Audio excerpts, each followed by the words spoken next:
अत्यद्भुतं भुवन भूषण भूतनाथ भूतै गुणै भुवि भवन्तमभीष्टुवन्तः तुल्या भवन्ति भवितो ननु तेन किं वा भूत्याश्रितं य इह नात्मसमं करोति भूत्याश्रितं य इह नात्मसमं करोति। आराध्य देव के सुपावन चरणों में शतशत वंदना। उपस्थित स्वाध्याय में सम्मिलित भाइयों एवं बहनों, हमने प्रतिक्रमण के अंतर्गत पहले आवश्यक की चर्चा की, जिसका नाम है सामायिक। दूसरे आवश्यक की चर्चा की चतुर्विंशति स्तव। आज हम पहले थोड़ी चर्चा तीसरे आवश्यक की करेंगे, वह है वंदना।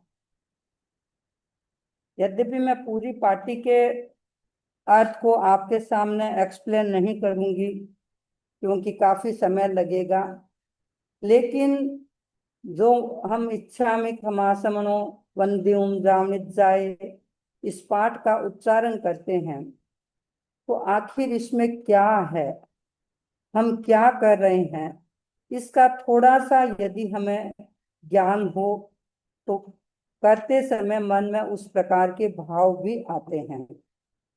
तो ये जो तीसरा आवश्यक है, उसमें ये बताया गया है कि गुरु के प्रति शिष्य का कैसा बर्ताव अर्थात कैसा व्यवहार होना चाहिए, इसका सुंदरतम उपदेश इस पाठी में हमें उपलब्ध होता है। प्रश्न होता है कि वंदना करने से क्या होता है। वंदना करने से विनम्रता बढ़ती है, अहंकार का नाश होता है, जीवन में सरलता आती है और जीवन बड़ा सहज और सरल बन जाता है। क्षमा समना जो ये करते हैं, गुरु को वंदन करते हैं, तो इसकी भी एक पूरी व्यवस्थित विधि इसमें बताई गई है कि जब कोई भी शिष्य गुरु को वंदन करने के लिए आता है, तो ऐसा नहीं है कि वह सीधा तत्काल गुरु के पास पहुंच जाए और उनको वंदन करने लग जाए। हमारी विधि ये रही है कि वो सबसे पहले गुरु से ये परमिशन लेता है, आज्ञा लेता है कि गुरुदेव मैं आपके मितावग्रह में आना चाहता हूँ। यहाँ आप देख रहे हैं इसमें निसियाए अनुजाने में म्युगहम। म्युगहम का मतलब होता है मितावग्रह। तो मितावग्रह किसे कहते हैं? तो मितावग्रह का अर्थ है कि गुरु जहां पर अवस्थित है, जहां विराजे हुए हैं, वहां चारों दिशाओं में 3.5 हाथ का जो क्षेत्र होता है वह कहलाता है अवग्रह। तो शिष्य गुरु को वंदन करने से पहले गुरु से इस बात की आज्ञा लेता है कि गुरुदेव मैं आपके मितावग्रह में आना चाहता हूँ। गुरु उसे परमिशन देते हैं। उसके बाद वह ये निवेदन करता है, गुरुदेव मैं सब प्रकार की पाप क्रियाओं से मुक्त होकर के आपको वंदन करना चाहता हूँ, आपके चरण का स्पर्श करना चाहता हूँ। और चरण का स्पर्श करके फिर वह गुरु से ये निवेदन करता है, अपकिलंताणम बहु शुभेन भेद दिवसो वैकंतो। शिष्य गुरु से ये पूछता है, गुरुदेव क्या आपका दिन अच्छी तरह से व्यतीत हुआ? यदि सुबह आता है तो वह ये पूछेगा कि क्या आपकी रात्रि अच्छी तरह से व्यतीत हुई, संयममय आपका जीवन रहा। तो ये सारी पूरी विधि इसमें बताई गई है कि गुरु को वंदन करें तो सब प्रकार की आसाधनाओं से रहित होकर के गुरु को वंदन करें, क्योंकि हमारे यहाँ वंदना का बड़ा महत्व रहा है। वंदना से क्या प्राप्त होता है? उत्तराध्ययन सूत्र के 29वें अध्ययन में बताया गया है कि वंदना से जीव को क्या प्राप्त होता है। मैं अभी उसकी बहुत विस्तृत व्याख्या नहीं करूंगी, लेकिन इतना है कि जो व्यक्ति जीवन में विनम्र होता है, वंदना करता है, जीवन में बहुत बड़ी उपलब्धि हासिल कर सकता है। देखिए, श्री कृष्ण जी ने अरिष्टनेमि भगवान के समय में वहां गए, साधुओं को वंदन किया और वंदन करके आए अरिष्टनेमि से निवेदन किया, भंते, मैंने बहुत सारे युद्ध किए हैं, लेकिन मुझे ऐसा लगता है कि इतने युद्ध करके भी मुझे इतनी थकावट की अनुभूति नहीं हुई जितनी आज मुझे वंदन करके थकावट की अनुभूति हो रही है। भगवान अरिष्टनेमि ने उत्तर दिया कि आज तुमने साधुओं को वंदन करके कितना बड़ा लाभ उठाया है। देखिए, कहाँ था, कौन सी नरक का आयुष्य टल करके तीसरी तक आ गए, तो कितना बड़ा लाभ उठाया है। तो वंदना एक ऐसा तत्व है, यदि शिष्य वंदना अच्छी तरह से गुरु को करता है तो वह तो आध्यात्मिक दृष्टि से भी लाभान्वित होता है, अन्य दृष्टि से भी लाभान्वित होता है। लेकिन मुझे ऐसा लगता है कि यदि वंदना की ये परंपरा, विनम्रता की परंपरा यदि सामाजिक जीवन में भी होती है, पारिवारिक जीवन में भी होती है, वहां भी बहुत सारी समस्याओं का समाधान हो जाता है और आपसी व्यवहार अच्छा होता है, संबंधों में मधुरता बढ़ती है। तो ये तीसरे पाठ में हम जो तीसरा आवश्यक है वंदना का, उसमें गुरु को कैसे वंदन करना चाहिए उस विधि का इसमें विस्तार से वर्णन किया गया है। अब मैं इसका ज्यादा विस्तार न करती हुई मैं चौथे में आ रही हूँ। हम बोलते हैं प्रतिक्रमण में मथेन वंदामि, चौथे प्रतिक्रमण आवश्यक की आज्ञा है। तो चौथे प्रतिक्रमण में क्या करते हैं? देखिए, ऐसे तो इसका नाम प्रतिक्रमण दे दिया है, बोलते हैं तब व्यवहार में क्या कहते हैं, हम प्रतिक्रमण कर रहे हैं। मूल तो आवश्यक है, और आवश्यक का चौथा जो आवश्यक है वो प्रतिक्रमण के नाम से प्रसिद्ध है, तो इसके आधार पर इसका नाम प्रतिक्रमण दिया गया है। अब प्रतिक्रमण में हम क्या करते हैं, क्योंकि प्रतिक्रमण में क्या करना है, पहले ये पता रहना चाहिए कि चौथा जो आवश्यक कर रहे हैं, वो प्रतिक्रमण कर रहे हैं, उस प्रतिक्रमण में अतिचारों की शुद्धि के लिए प्रायश्चित करना है इसमें। और इसलिए हर अनुव्रत के बाद, अनुव्रत अतिचार बोलते हैं तब कहते हैं तत्समिच्छामि दुक्कड़म। इसका मतलब है कि कोई मेरे से गलती हो गई हो, कुछ भी हो गया हो, तो मिथ्या में दुक्कड़म करते हैं। तो आज हम चौथे व्रत में चौथा जो आवश्यक है, चौथे आवश्यक की चर्चा करेंगे, क्योंकि ये जीवन के लिए बहुत आवश्यक है। अनेक दृष्टियों से इसका महत्वपूर्ण स्थान है। पहले तो हमें ये पता होना चाहिए कि इस चौथे प्रतिक्रमण में करते क्या है। तो श्रावक के 12 व्रत बतलाए गए हैं। भगवान महावीर ने 2 प्रकार के धर्म का प्रतिपादन किया, एक अगार धर्म और दूसरा अणगार धर्म। अणगार धर्म साधु का धर्म होता है, 5 महाव्रतों का विवेचन किया गया। अगार धर्म गृहस्थ का धर्म है, और भगवान महावीर ने श्रावक के लिए 12 व्रतों का विवेचन किया। तो इस प्रतिक्रमण में चौथा जो प्रतिक्रमण है, उसमें श्रावक के 12 व्रत और उसमें कोई दोष लगा हो तो मैं उस अतिचार की आलोचना करता हूँ। इसका विस्तार से विवेचन इसमें उपलब्ध होगा, क्योंकि प्रत्येक व्रत में ये देखना है कि श्रावक जो 12 व्रत स्वीकार करता है, तो 12 व्रतों में कौन कौन से व्रत वो स्वीकार कर रहा है, और फिर प्रमादवश या जानते अनजानते कोई ऐसा दोष लग गया हो तो उस अतिचार की वो आलोचना करता है। तो हम चौथे व्रत में आते हैं। तो चौथे व्रत में 12 अनुव्रत श्रावक के लिए हैं और आप जानते हैं कि श्रावक बनने से पहले कौन सी भूमिका आती है? सम्यक्त्व की भूमिका आती है। तो हम श्रावक के 12 व्रतों की चर्चा करेंगे और इसमें हर अनुव्रत के बाद अतिचार आएगा। तो अतिचार में ये कहेंगे कि यदि मेरे अनुव्रत में इस बात का दोष लगा हो तो तस्य मिच्छामि दुक्कडम। तो हम पहले ये देखें कि कोई भी व्यक्ति व्रत लेता है तो व्रत भंग कैसे होता है, क्योंकि व्रत भंग होने की भी एक पूरी प्रक्रिया है। तो व्रत की मर्यादा भंग करने के 4 प्रकार होते हैं। इसमें पहला बताया गया है अतिक्रमण। अतिक्रमण में क्या है?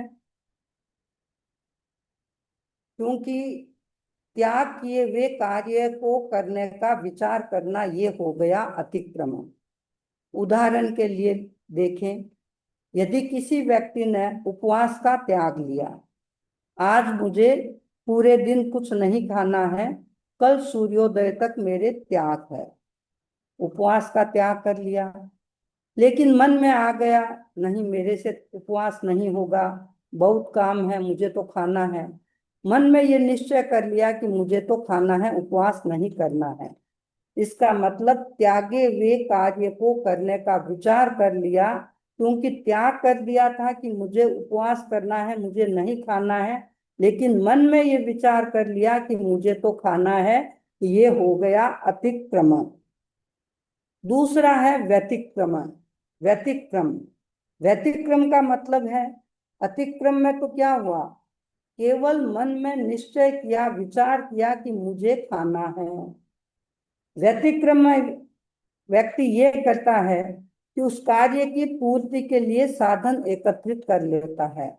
जैसे उपवास का प्रत्याख्यान लिया, मन में विचार किया कि मुझे खाना खाना है, ये हो गया अतिक्रम।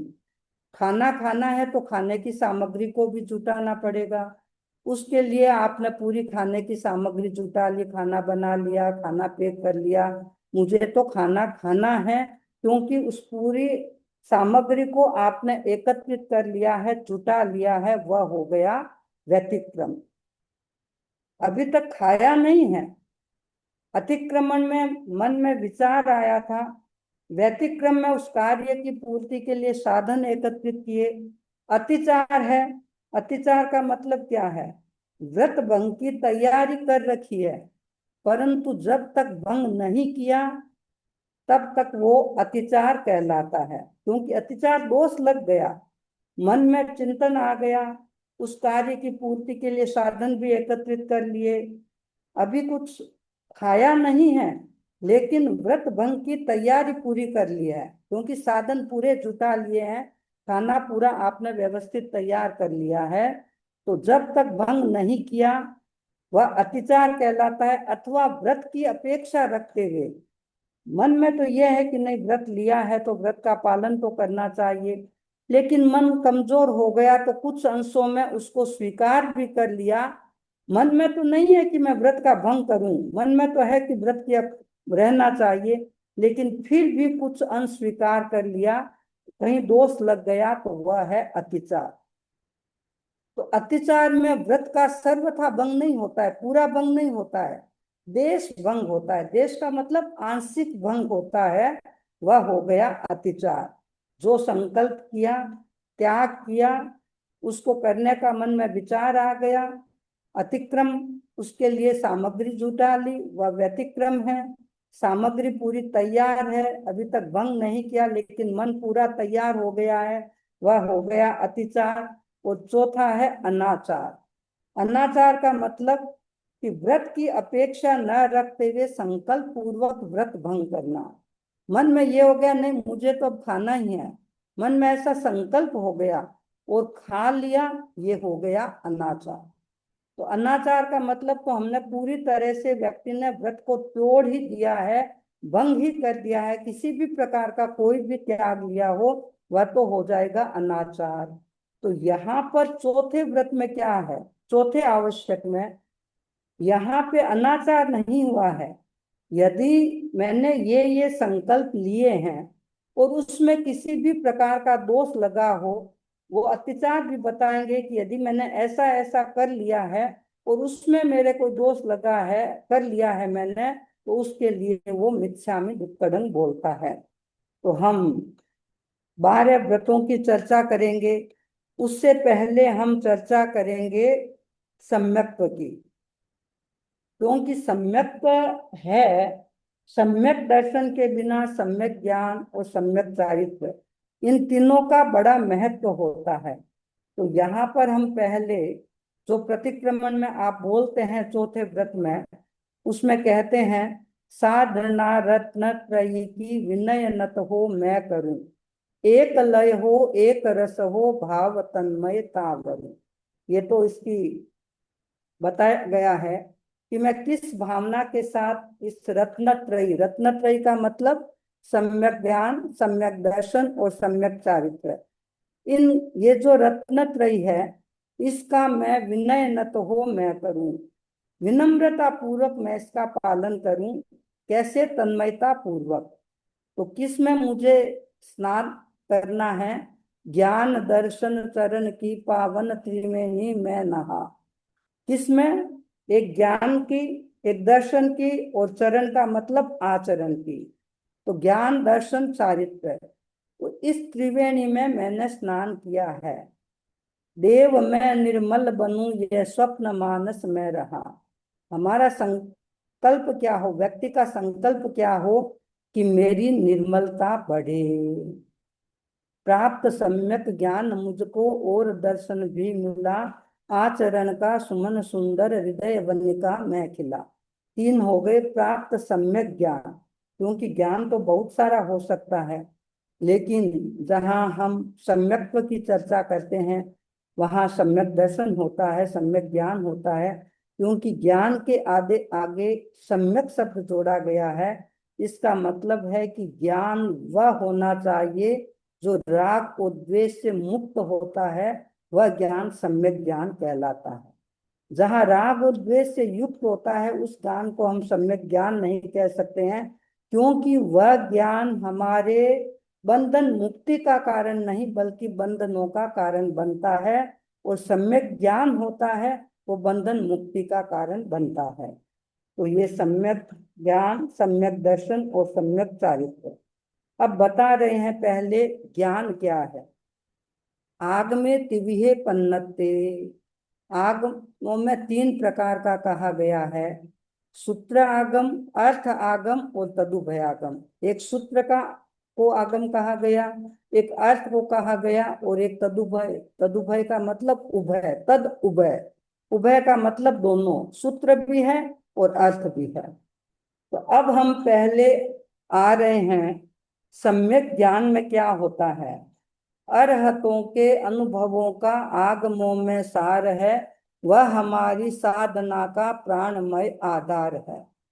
सूत्र आगम, अर्थ आगम, तदुभयागम रम्य है, विविध नय की दृष्टियों से सहज सरल सुगम्य है। तो अरहतों ने जो ज्ञान प्राप्त किया, अर्हता को प्राप्त किया, वो जो कुछ भी प्रवचन दिया उसका सार हमें उपलब्ध हो रहा है, कहाँ? आगमों में हो रहा है। तो आगम क्या है? आगम अरहतों के द्वारा जो कहा हुआ है, सर्वज्ञ के द्वारा कहा हुआ वचन, वह हमारे लिए आगम होता है। उसके प्रति आस्था के भाव गहरे होने चाहिए। तो अरहतों के अनुभवों का सार किस में है? आगमों में है। वह हमारी साधना का प्राणमय आधार है। कोई भी, चाहे श्रावक साधना करे, चाहे साधु साधना करे, साधना का आधार क्या है? आगम है। क्योंकि आगमों के आधार पर व्यक्ति अपनी जीवन शैली को बनाता है, उस ओर अपने चरण गतिशील करता है। तो भगवान महावीर ने जो कुछ कहा और गणधरों ने जिसको आगम के रूप में गूंथा, क्योंकि आज हमें जो आगम उपलब्ध हो रहे हैं वह आचार्य सुधर्मा के द्वारा गुंथित है। तो उन आगमों के आधार पर जो साधना आगे बढ़ा रहे हैं, वह साधना कैसे आगे बढ़े उसका विवेचन हम विविध नय की दृष्टियों से सहज सरल सुगम्य है। क्योंकि आगम को पढ़ना है और आगम को पढ़ते समय व्यक्ति की दृष्टि यदि नय प्रधान न हो तो तत्व को ग्रहण कर पाना, सम्यक रूप से ग्रहण कर पाना बड़ा मुश्किल होता है। क्योंकि तत्व को समझना है तो नय भी सामने रहना चाहिए। क्योंकि सत्य को समझने के अनेक दृष्टिकोण होते हैं, तो विविध नयों के आधार पर आगमों में जिन बातों को प्रस्तुत किया गया है वे आगम हमारी साधना के आधार बनते हैं। तो ये जो ज्ञान का बताया गया है, अब इसमें बता रहे हैं कि ज्ञान का जो ये है उसमें हमारा यदि कोई दोष लग गया हो, क्योंकि ज्ञान की प्राप्ति करते हैं, लेकिन प्राप्ति करते समय बहुत बार ऐसा होता है कि सम्यक रूप से ज्ञान को ग्रहण न किया हो तो बहुत बार हमारे दोष लग जाते हैं। तो अब ये आ रहे हैं ज्ञान के 14 अतिचार बताएंगे। 14 अत्याचार बताएंगे। तो इसमें हम बोलते हैं, अमल अंतःकरण से अत्याचार की आलोचना कर रही हूँ सरलता से हृदय ग्रंथि विमोचना। इसमें श्रावक क्या करता है कि मैं अमल अंतःकरण से, अमल का मतलब पवित्र अंतःकरण से मैं ज्ञान के अतिचारों की आलोचना कर रहा हूं। कैसे कर रहा हूं? सरलता से। क्योंकि ग्रंथि को खोलना है। ग्रंथि को खोलते समय यदि मन में कहीं कुटिलता रह जाती है, वो किसी बात को छिपा लेते हैं, छिपाव होता है, तो वहां सरलता नहीं होती और सरलता के बिना सही रूप में आलोचना हो नहीं सकती। इसलिए आलोचना के लिए, हृदय की ग्रंथि का विमोचन करने के लिए, कोई ऐसी ग्रंथियां भीतर बैठ गई है, कोई गहरी गांठ हो गई है, तो उनका विमोचन तो सरलता के द्वारा हो सकता है।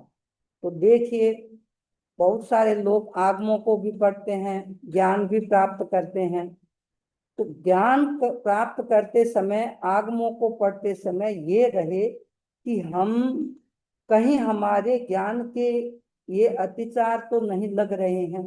क्योंकि प्रतिक्रमण भी करते हैं, समझ लो, कोई कुछ भी बोलते हैं तो कहाँ कैसे बोलना चाहिए, किस रूप में उसका उच्चारण होना चाहिए। तो ज्ञान के अतिचार यदि ध्यान में रहे तो व्यक्ति किसी का भी पाठ करेगा, चाहे प्रतिक्रमण में हम किसी पाठी का पाठ कर रहे हैं, चाहे और कोई आगम का स्वाध्याय करते हुए कोई पाठ कर रहे हैं, तो कैसे पाठ को पढ़ना चाहिए, किस रूप में होना चाहिए, इसका विवेचन इसमें किया जा रहा है।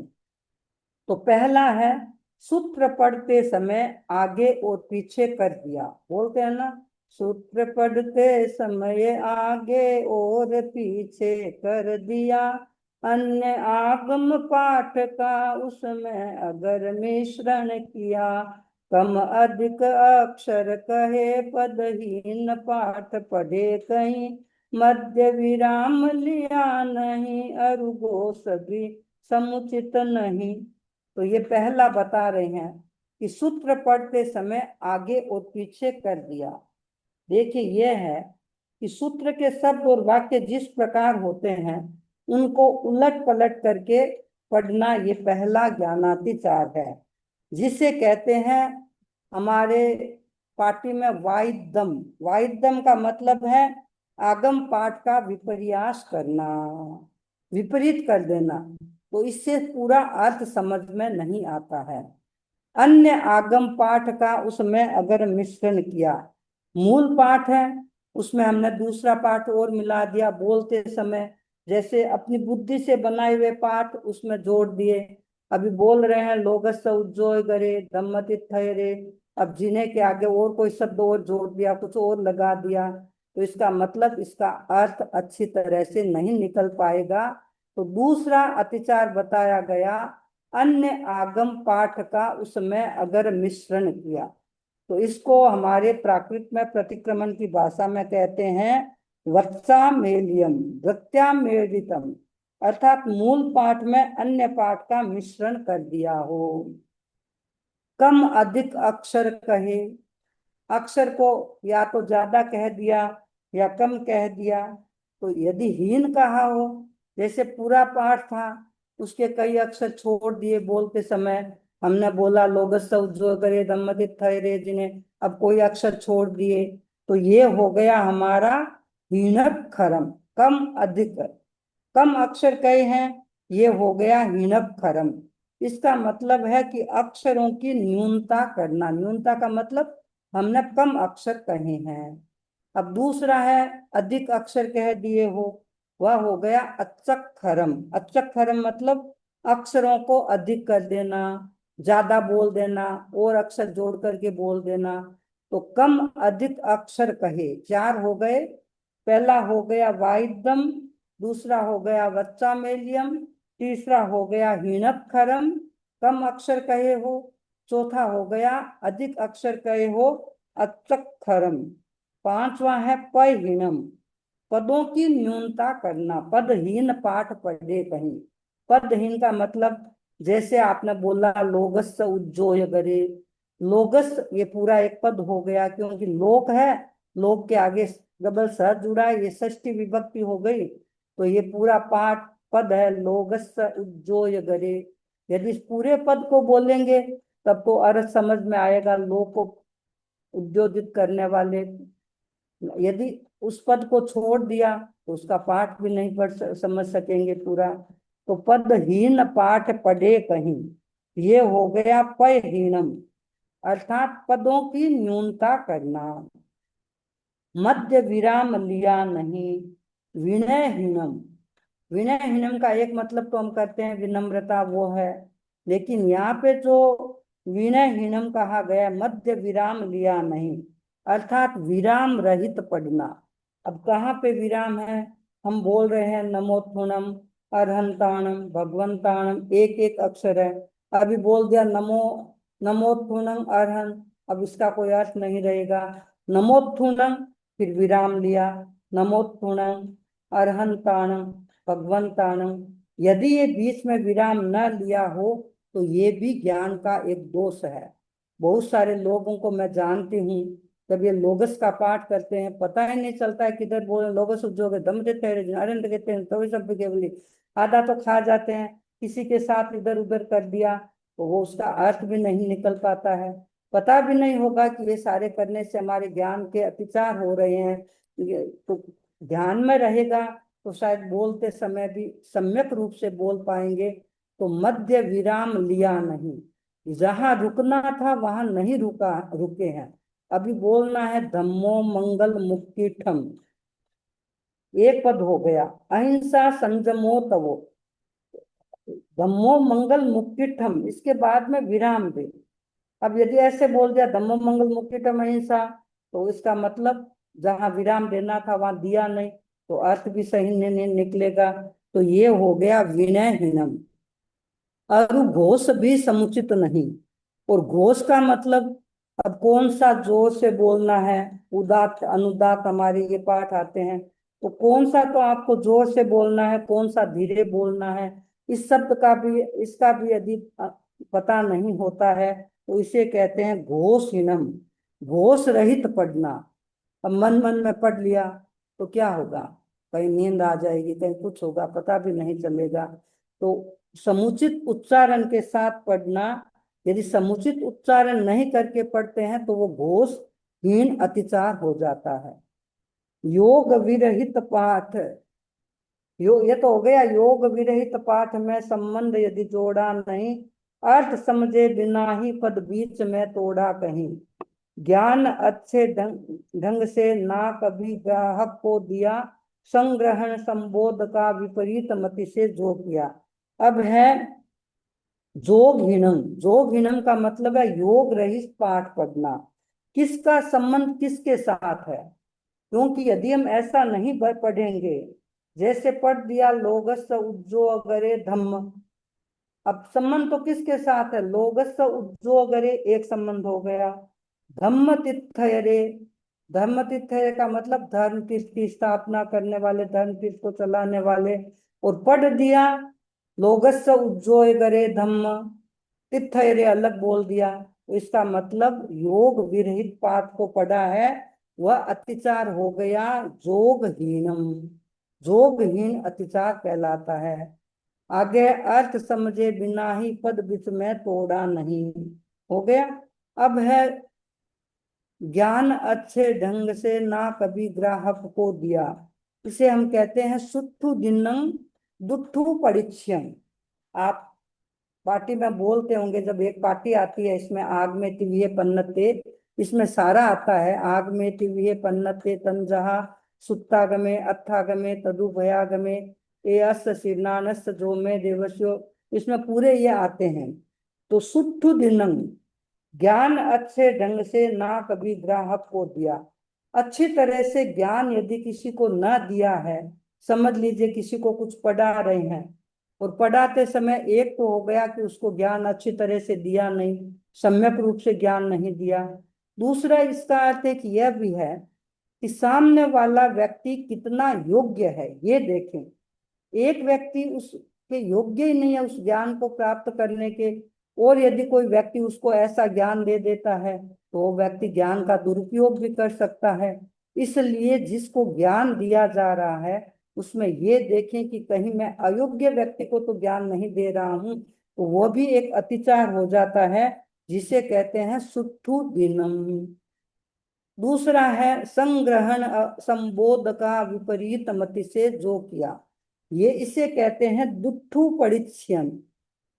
वह तो सुट्ठु में तो था कि अच्छी तरह से ज्ञान को दिया ना हो, और ये जो बोलते हैं संग्रहण संबोध का विपरीत मति से जो किया, ज्ञान देने वाले ने ज्ञान दिया लेकिन ज्ञान ग्रहण करने वाले ने उसको अच्छी तरह से ग्रहण नहीं किया। संग्रहण संबोध, ज्ञान का जो संग्रहण किया ग्रहण किया वो किस मति से किया, विपरीत मति से कर लिया। अच्छी तरह से ज्ञान को ग्रहण नहीं किया, ये भी एक ज्ञान का अतिचार है, जिसे कहते हैं दुट्ठु परिच्छियम। फिर है अकाले स्वाध्याय कर की ज्ञान की आशातना। अकाल में स्वाध्याय करना, अकाल का मतलब है कि जिस समय में स्वाध्याय नहीं करना है उस समय में स्वाध्याय कर लिया। देखिए 10वें कालिक का स्वाध्याय करना है किसी व्यक्ति को, और 10वें कालिक का स्वाध्याय करते समय हमारा ये नियम है कि सूर्योदय से 48 मिनट पहले आगम का स्वाध्याय वर्जित हो जाता है। वैसे ही 11:30 से 12:30 के लगभग उस समय स्वाध्याय नहीं करते हैं आगमों का। वैसे ही सूर्यास्त से लेकर के 48 मिनट तक आगम का स्वाध्याय नहीं करते हैं, उसके बाद आगम का स्वाध्याय होता है। और भी कई कई आगमों के लिए दूसरे अकाल के स्वाध्याय होते हैं, जैसे उत्तराध्ययन करना है, वह जब तक प्रहर आती है, सूर्योदय से लेकर प्रहर आए तब तक व्यक्ति उत्तराध्ययन का स्वाध्याय कर सकता है। लेकिन कोई व्यक्ति सोचे मैं 11 बजे उत्तराध्ययन का स्वाध्याय करने बैठ जाऊं, 10:30 बजे बैठ जाऊं, और प्रहर का समय व्यतीत हो गया है, तो ऐसे में यदि वो स्वाध्याय करता है तो वह अकाल में स्वाध्याय होता है, इससे ज्ञान की आशातना होती है। काल में आलस किया पर हुआ पश्चातापना।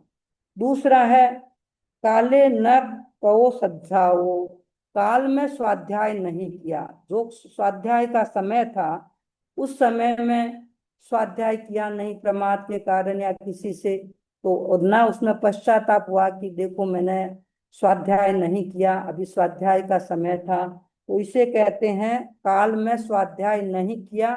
यह भी एक ज्ञान का अतिचार है। कर लिया स्वाध्याय कादाचित अस्वाध्याय के, यदि कभी अस्वाध्याय में स्वाध्याय कर लिया हो, अर्थात देखिए आगम के भी कुछ नियम होते हैं। किसी के कोई ब्लड लगा हुआ हो, कोई ऐसी अस्वाध्याय की चीज पड़ी हो, वे स्थान अस्वाध्याय के हो जाते हैं। वहां पर यदि कोई स्वाध्याय करता है तो वह भी ज्ञान की आशातना हो जाती है। या हमारे कुछ कुछ महीनों में विशेष दिन आते हैं, जैसे आषाढ़ का महीना है, यदि अमावस्या है, आषाढ़ की अमावस्या और एकम के दिन, वह हमारे स्वाध्याय के लिए वर्जित दिन होते हैं। इन दिनों में आगमों का स्वाध्याय नहीं किया जाता है। भाद्रव की जो अमावस्या आती है और फिर शुद्धि की एकम आती है, उसमें भी आगम का स्वाध्याय नहीं किया जाता है। तो बताया गया कि यदि ऐसे समय में स्वाध्याय कर लिया तो वह भी अस्वाध्याय था, लेकिन स्वाध्याय कर लिया तो उसमें भी ज्ञान का अतिचार है।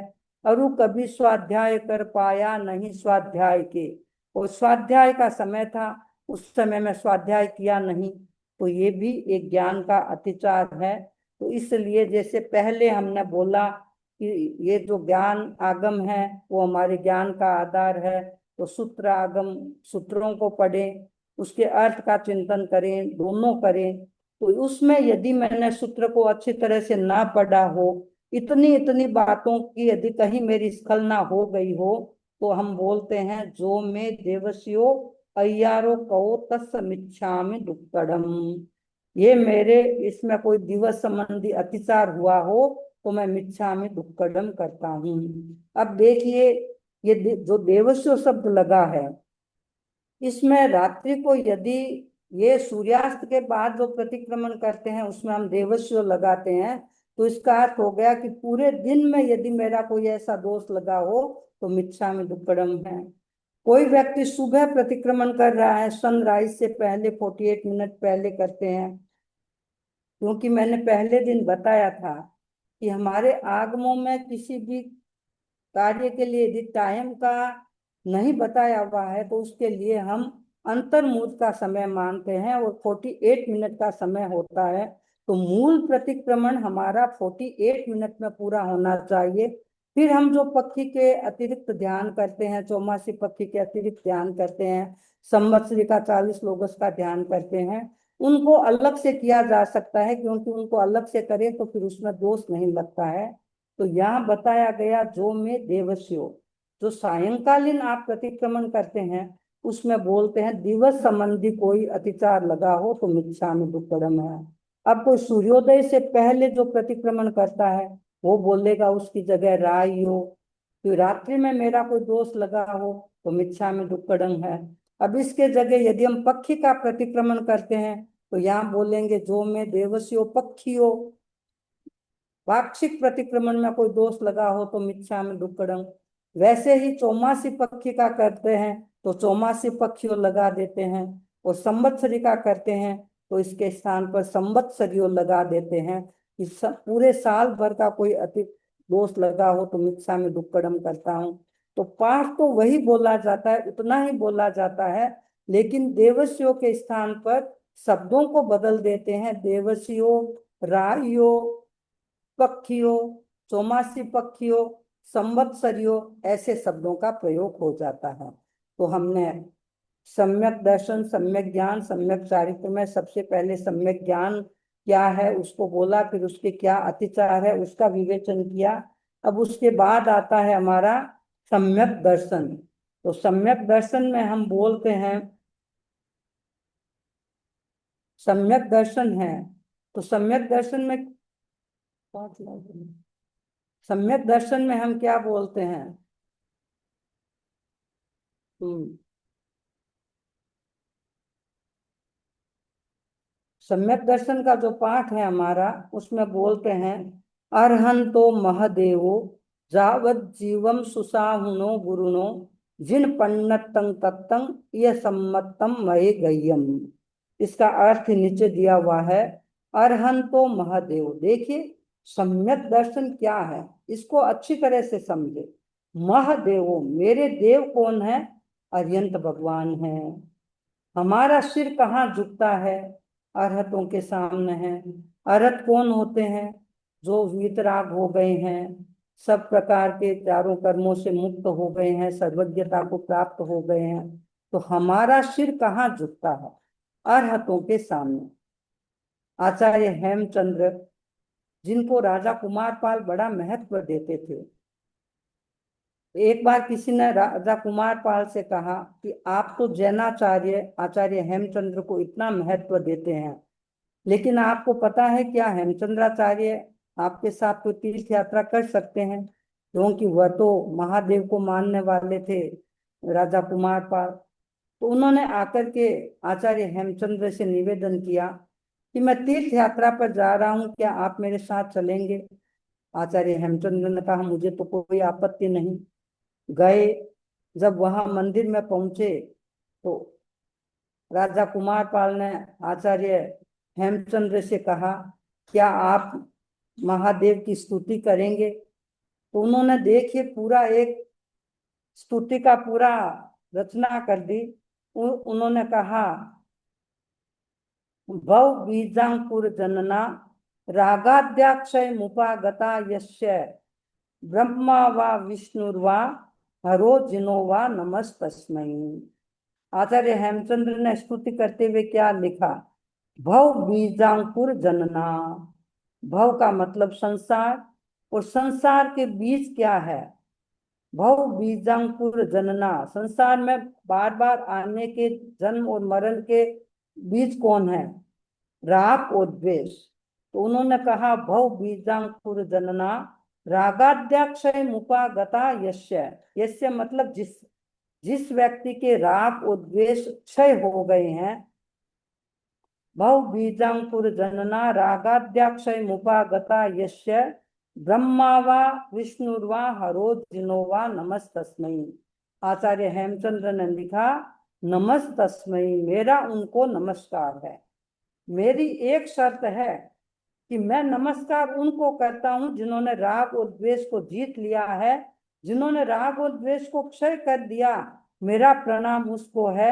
अब उनका नाम आप चाहे ब्रह्मा वा विष्णु वा हरो जिनो, आप कुछ भी नाम दे, चाहे ब्रह्मा दे, चाहे विष्णु दे, चाहे हर शंकर दे, चाहे जिन दे, मुझे नाम से कोई मतलब नहीं। लेकिन मेरी एक कंडीशन है, एक शर्त है कि मेरा प्रणाम उनको है जो वीतराग बन गए हैं, जिन्होंने राग और द्वेष को जीत लिया है। इसलिए कहा गया हमारे देव कौन है?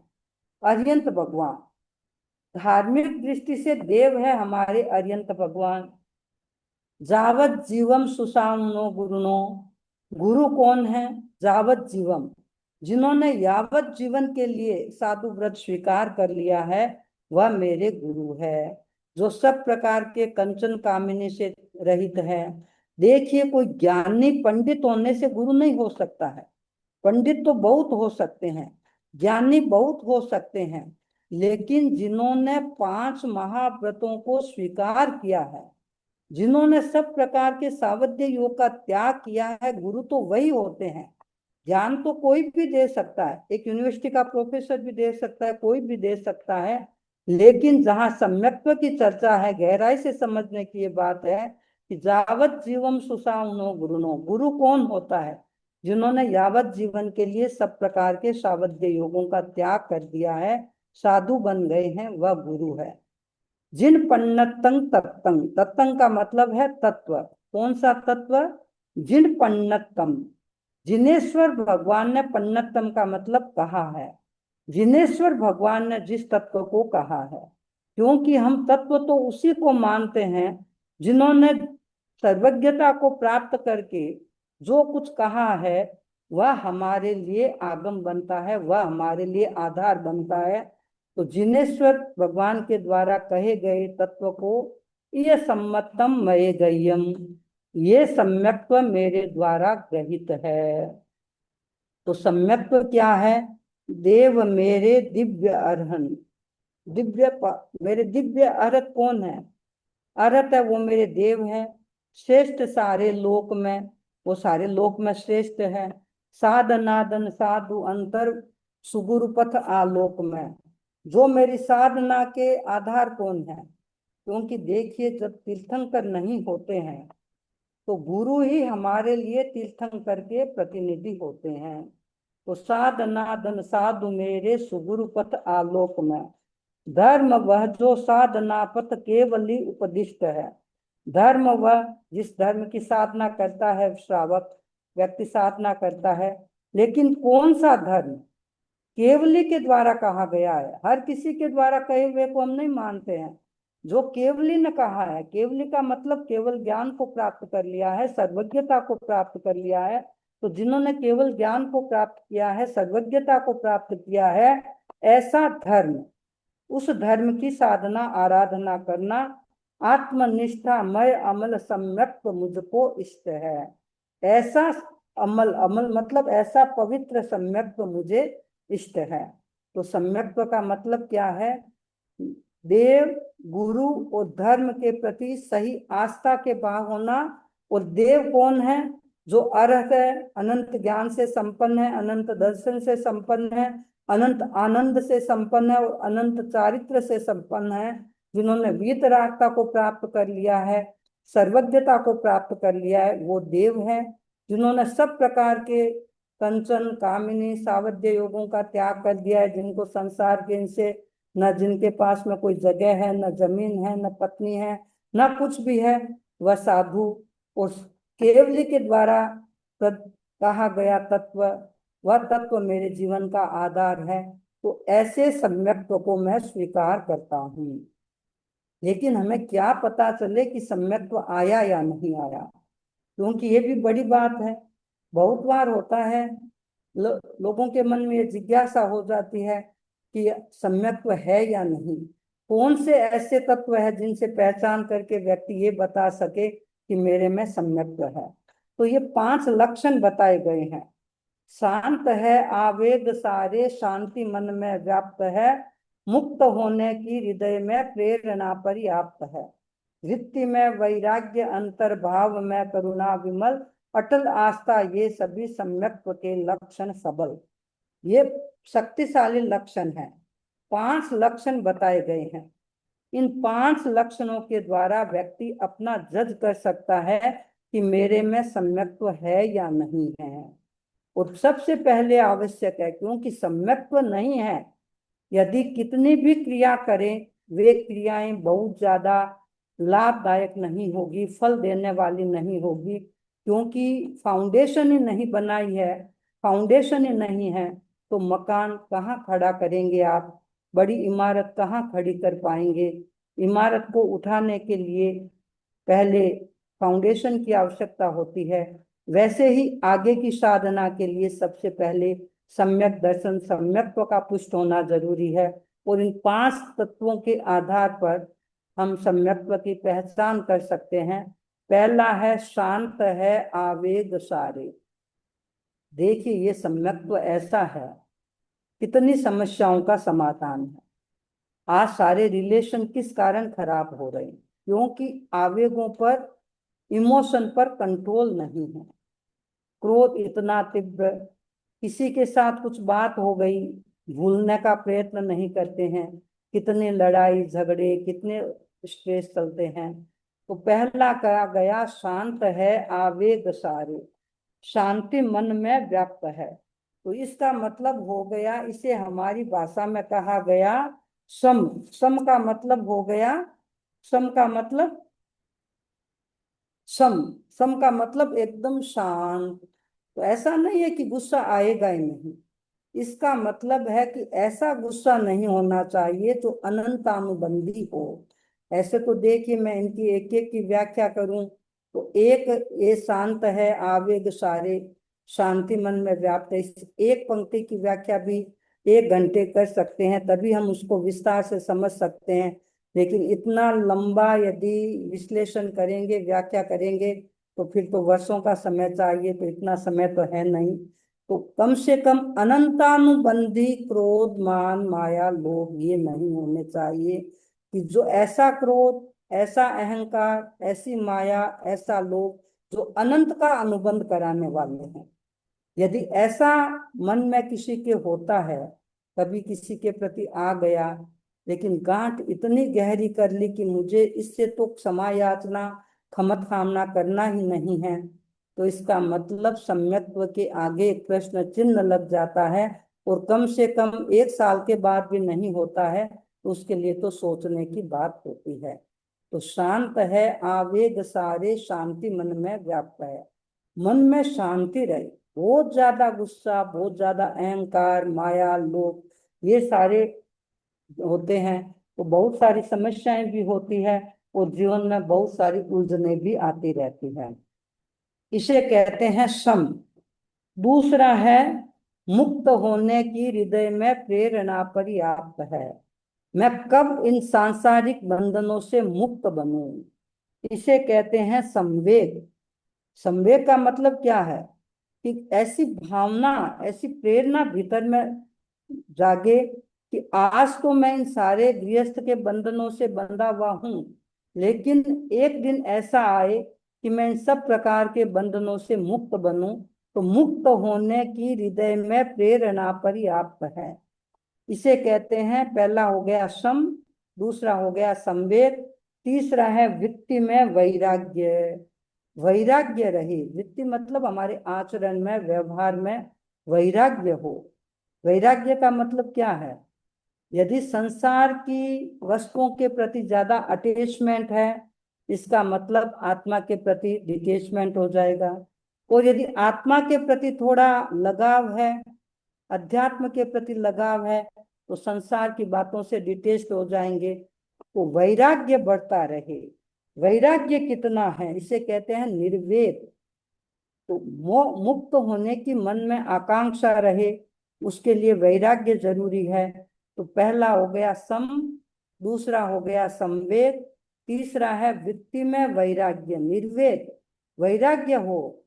अंतर्भाव में करुणा विमल, चौथा है मन में, अंतर्भाव में करुणा होनी चाहिए, क्रूरता नहीं। ऐसी क्रूरता जिसको देख करके ये लगे कि क्या इसमें सम्यक्त्व है। तो करुणा के भाव हो।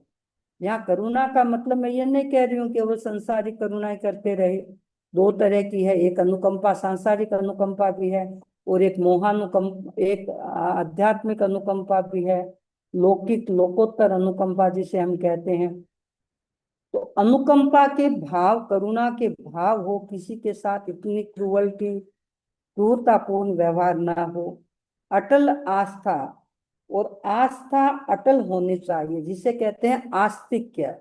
तो किसके प्रति? क्योंकि मेरी जैन धर्म के प्रति आस्था है, तो दूसरों के कहीं कुछ भी हो, लेकिन मेरी आस्था अपने घर के प्रति है। मैं जैन हूँ, भगवान महावीर के संग में चलने वाला हूँ, भगवान महावीर ने जो कहा है उसको आधार मान के चलने वाला हूँ। तो अटल आस्था, आस्तिक्य, आस्था प्रबल रहे।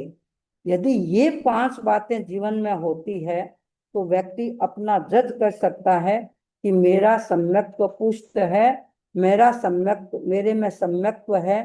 तो इनके आधार पर व्यक्ति अपने सम्यक्त्व का निर्णय कर सकता है। तो पहला है सम, शांति, दूसरा संवेग, मुक्त होने की प्रेरणा, तीसरा है निर्वेद, वैराग्य होना, चौथा है करुणा, क्रूरता के भाव न होना, और पांचवा है आस्तिक्य, अटल आस्था का होना।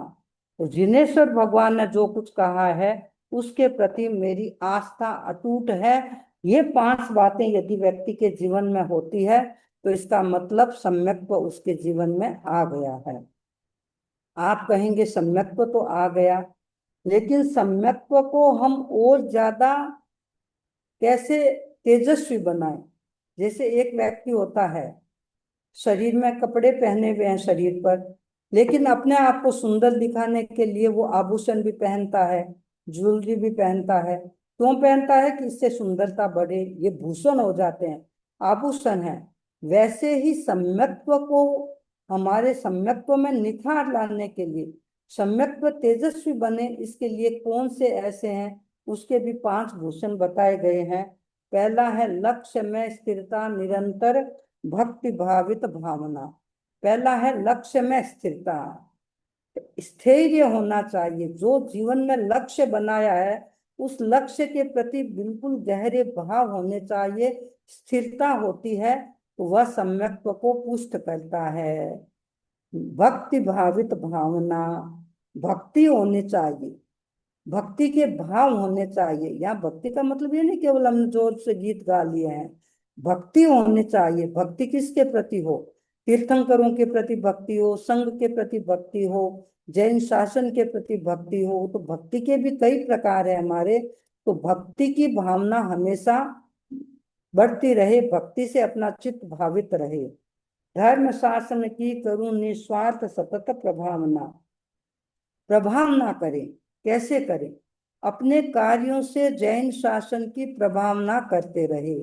देखिए, कोई व्यक्ति ज्ञानी होता है तो ज्ञान के द्वारा प्रभावना करता है, कोई व्यक्ति ध्यानी होता है तो ध्यान से प्रभावना करता है, कोई व्यक्ति तपस्वी होता है तो तपस्या से भी बहुत प्रभावना करता है।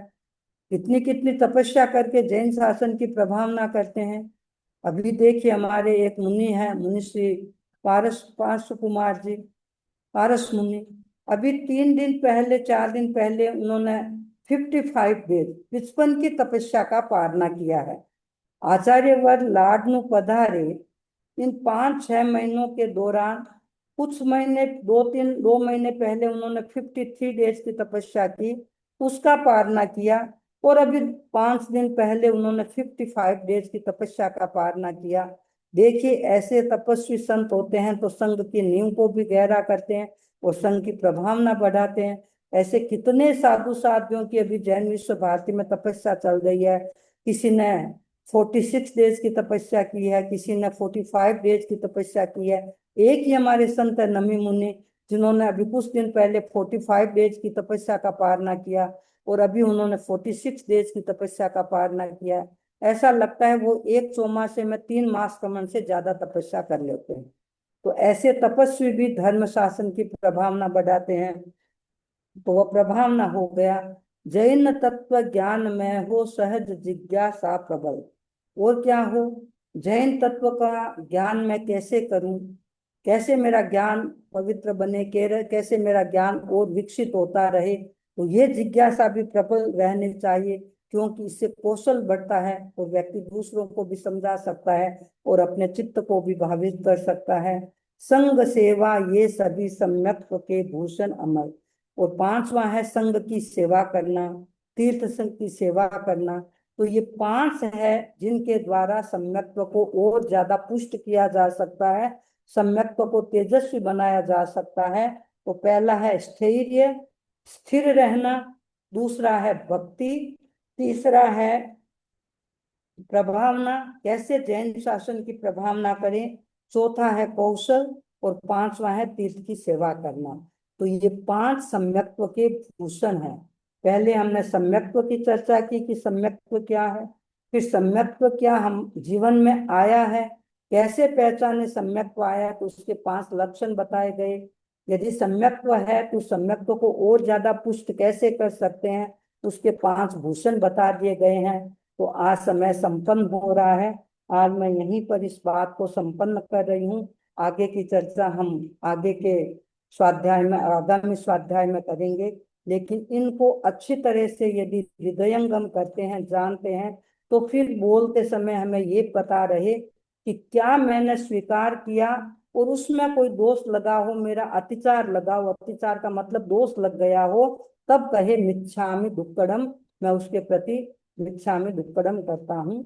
ओम अर्हम्।